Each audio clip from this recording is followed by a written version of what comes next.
Pero talaga mahal yung mga luxury bag na pambabae. Bayan ko lang sa lalaki. Welcome po muli sa aking channel. Although nasa Japan ako ngayon, pero this is not as fancy as katulad po nung ibang Japan vlog.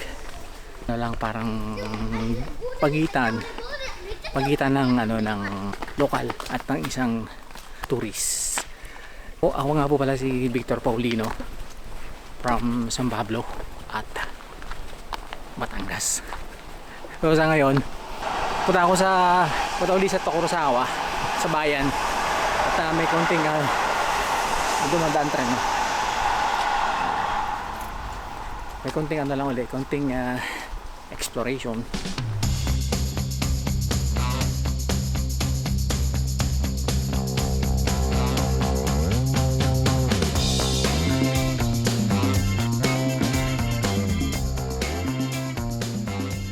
Medyo inabutin ng ilang minuto yung paglalakad. Medyo maano yung maglakad. Nakakahingal din. Ano din naman yan, pati ng pag-exercise, pagting lakad na yan. So ayun na tayo sa highway.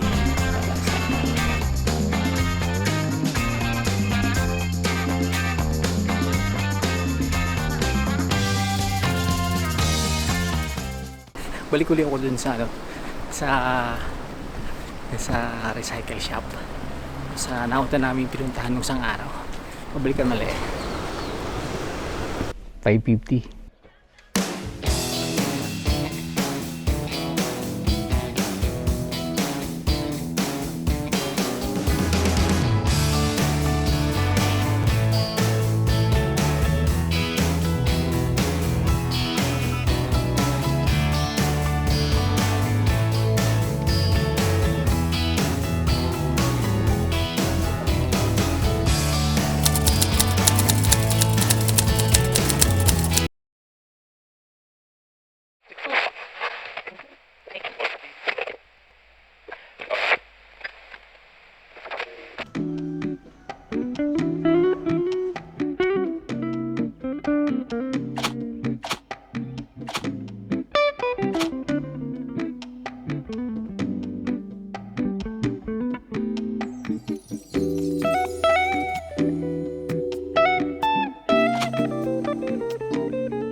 Pati pati cake dito, may bendo.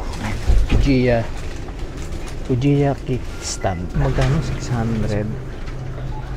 Pinakamura 500. Hindi itong bendo machine ng sigarilyo. So, ito camel. Yan, camel. Wala lang Marlboro.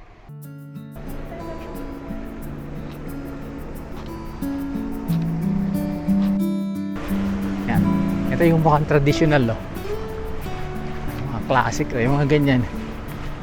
Yan yung classic. Hindi to paninda, parking to. Ito ramen house.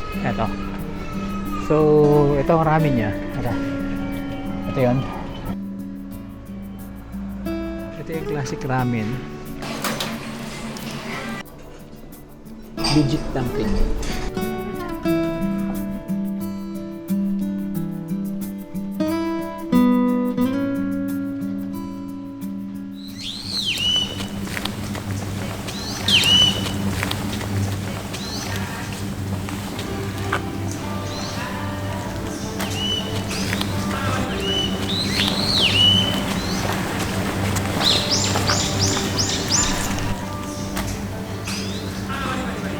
Ito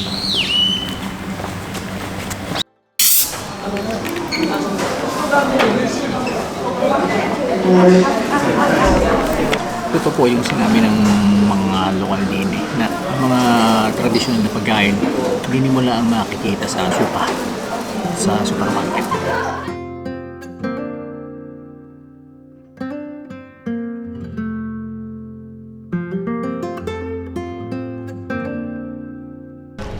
Tayo ng isang mochi, ayaw mochi. Maganda din naman dun sa mga tourist spot. Medyo may kamahalan nga lang doon. Ay kaya lang, kung may turista, bakit parang nakubot sa supermarket? Hindi na makakapamasyal.